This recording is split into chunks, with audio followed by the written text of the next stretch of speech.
እድሜው 40 ከመድረሱ በፊት 44 መንታዎችን ወልዳለች። ነገር ግን ወዳል ነበር።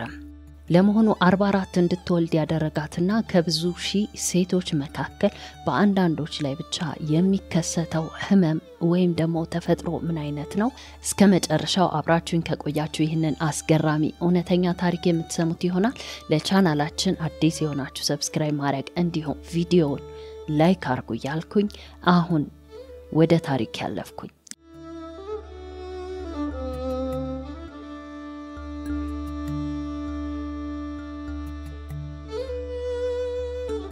መሪም ላባታንዚ ትባላለች። ብዙዎች የሚጠሯትም ማማ ኡጋንዳ እያሉ ነው። ይህች ሴት የተወለደችው በኡጋንዳ በ1981 ዓመተ ምህረት ነው። መሪም እድሜዋ 3 ዓመት እያለ ነበር ወላጅ እናቷ እሷና እህትና ወንድሞቿን አባቷ ጋር ጥላቸው የሄደችው። ነገር ግን የመሪም የመከራ ህይወት እዚህ ጋር አላበቃም። አባትየው ሌላ ሚስት ያገባል። ሚስትየውም ከቀድሞ ሚስቱ የወለዳቸውን ልጆቹን ስለማትፈልጋቸው ሁሉንም ለመጨረስና ለመገላገል ነበር ያሰበችው። ከዛም ምንድነው ያረጋችው? የተፈጨ ጠርሙስ በመግባቸው ውስጥ አድርጋ ታበስላለች። የመሪም እህትና ወንድሞች ሁሉም አለቁ። ነገር ግን መሪም በህይወት መትረፍ ቻለች። መሪም እድሜዋ 16 ዓመት ሲሆን ነበር አባቷ ለ45 ዓመት ጎልማሳ ሰው የዳራት። ይህ ሰውም በጎች በሬዎችን እንደዚሁም ገንዘብ ለአባቷ ጥሎሽ ከፍሎ ነበር ይህች ልጅ ያገባት ያው ባገሩ ህግና ባህል መሰረት ማለት ነው። መሪም የእስልምና ሃይማኖት ተከታይ ስትሆን ይህ የ45 ዓመት ጎልማሳ ከመሪም በፊት 4 ሚስቶች ነበሩት።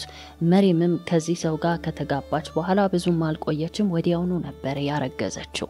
ከዛ መሪም 2 ወንዶችና 1 ሴት 3 መንታዎችን በአንድ ጊዜ ነበር የተገላገለችው። ከዚህ በኋላ መሪም ማርገዟን አላቆመችም። በመትወልድ ጊዜ መንታዎችን ነበር እያከታተለች ትወልድ የነበረው። እርግዝናውን በአጠቃላይ ሲቆጠር 15 ጊዜ ነበር። 4 ጊዜ ኖርማል መንታዎችን 5 ጊዜ ደግሞ 3 መንታዎችን እንደዚሁም ለሌላ 5ኛ ጊዜ ደግሞ 4 መንታዎችን ነበር የወለደችው። መሪም ለመጨረሻ ጊዜ ብቻ ነበር አንድ ህፃን የወለደችው። ግን በጣም የሚያሳዝነው የወለደቻቸው ሁሉ በህይወት አልኖሩም። 6 የሚሆኑት ሞተዋል። መሪም እንደምትናገረው ከሆነ 2 ልጆቿ በበሽታ ምክንያት እንደዚሁም 2 ምንም ምክንያቱ ሳይታወቅ እንደሞቱ ነው። ምክንያቱም የእናቷ ልጅ የሆነችው እህቷን ትታ መሪም ስራ ለመስራት ሄዳ ነበር። በዚህን ጊዜ እህቷ ትደውልና 2 ልጆቿ እንደሞቱ ነበር የነገረቻት። ምንነቱም አልታወቀም የሞታቸው መንስኤ። መሪም እንደምትናገረው ከሆነ እህቷ ገላቸው ይሆናል የሚል ጥርጣሬ እንዳላትና ነገር ግን እህቷን ለመክሰስ የሚያበቃ ምንም አይነት መረጃ እንደሌላት ነበር የተናገረችው። ይህች ሴት በህፃንነቷ ነው በአባቷ አስገዳጅነት የተዳረችው። ሲቀጥል ደግሞ እጅግ የሚከብደው ነገር ባሏ ጥሩ ሰው አልነበረም። ለሷም ይሁን ለወለዷቸው ልጆች እጅግ መጥፎ የሚባል ሰው ነበር። እንደነገርኳችሁ 4 ሚስት አግብቷል። ከሷ ሌላ ለሁሉም ቤታቸውን የምታጸዳላቸው ምግብ ሰርታ የምታቀርብላቸው መሪም ነበረች። ስለዚህም እንደ ሰራተኛ ነበር እንጂ የተገለገለባት ምንም አይነት የሚስት ክብር አልሰጣትም ነበር። እና መሪም የዚህ ሰው በደል ሲበዛባት ትታው ጠፍታ ወደ አባቷ ጋር ለመመለስ ብዙ ጊዜ ሞክራ ነበር። ነገር ግን አባትየው የወሰደውን ጥሎሽ እንዳይመልስ መሪምን ማጅራቷን አንቆ መልሶ ለባሏ ነበር የሚያመጣት።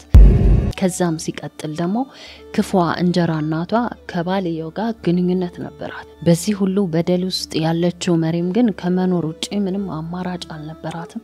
ነገር ግን መሪም እየወለደች ልጆቹም እየበዙ በመጡ ጊዜ ባሏ ራሱ ነበር የተዋት።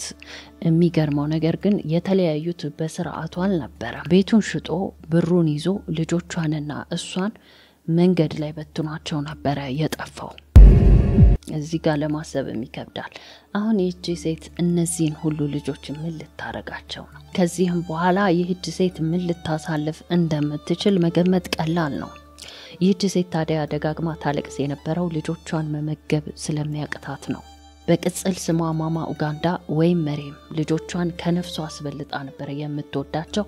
ስለዚህም ምንድነው ያደረገችው? መጠለያ ለማግኘት ወደ አያቷ ጋር ነበር ያመራቸው።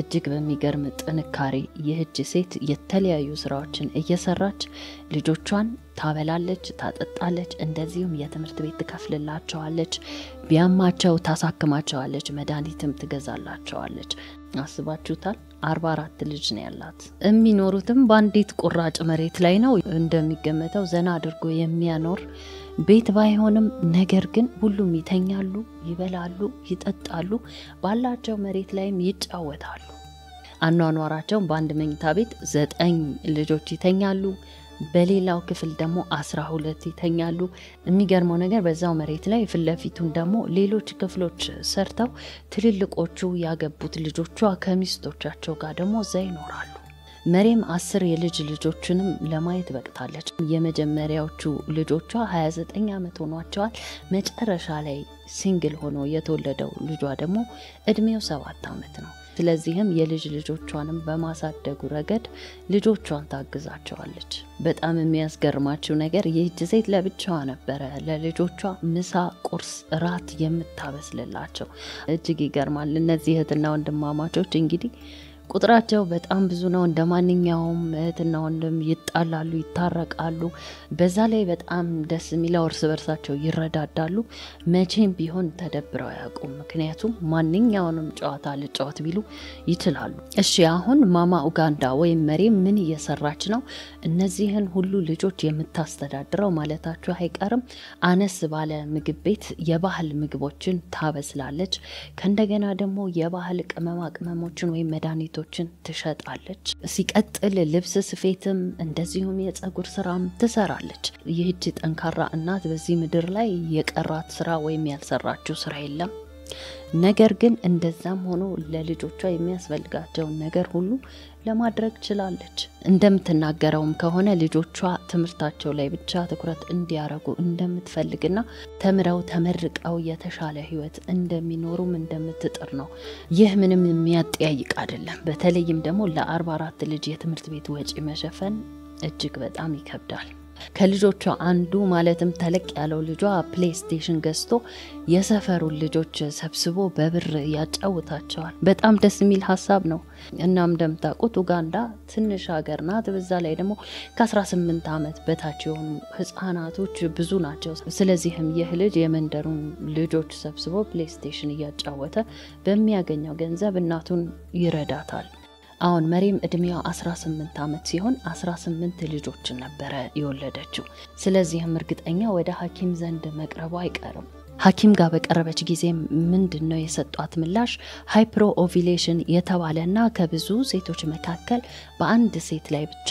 የሚያጋጥም በጣም ሬር ሲሆነ ችግር እንዳለባት ነበር ያረጋገጡላት ማለትም የዚህች ሴት ሰውነት በየወሩ አንዳንድ እንቁላሎችን አልነበረም የሚያመጣው ወይም ዝግጁ የሚያደርገው ከአንድ በላይ የሆኑ እንቁላሎች ነበሩ ለዚህም ነው መሪም መንታ ታረግዝ የነበረው ዶክተሮቹ ደግሞ እዚህ ጋር ትልቅ የተሳሳተ መረጃ ነበር የሰጧት ምክንያቱም ዝም ብለሽ የማትወልጂ ከሆነ የማህፀን እጢዎች በማህፀንሽ ላይ ይወጡና ትሞቻለሽ ነበር ያሏት ለዚህም ነበር መሪም ዝም ብላ ታረግዝና ተወልደ የነበረው ነገር ግን የፈጽሞ የተሳሳተ መረጃ ነው በዚህ ከብዙ ሴቶች መሃል በአንዲት ሴት ላይ በአጋጣሚ በሚከሰት ችግር ምክንያት ነው 44 መንታዎችን የወለደችበት ምክንያት ሲቀጥል ደግሞ ዶክተሮቹ የሰጧት መፍትሄም ዝም ብላ መውለድ እንዳለባት ያለዛ ግን በማህፀን እጢ ማህፀኗ እንደሚጨናነቅና እንደምትሞት ስለነገሯት ለህይወቷን በመፍራት የተነሳ ነው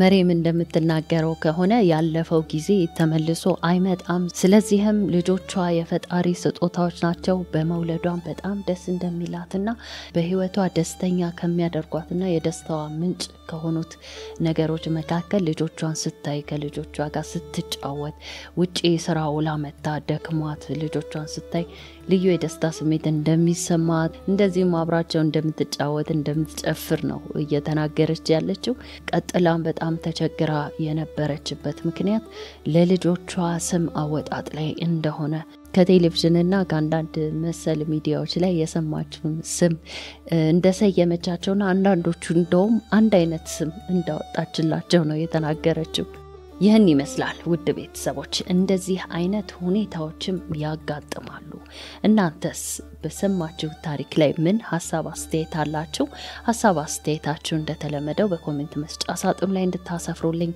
እንዲሁም ቪዲዮ ላይክ ማድረግ አዲሶችም ሰብስክራይብ በማድረግ የቻናላችን ቤተሰብ ሆኑ ያልኩኝ በሚቀጥለው በአዲስ ታሪክ እስካገኛችሁ ባይ ባይ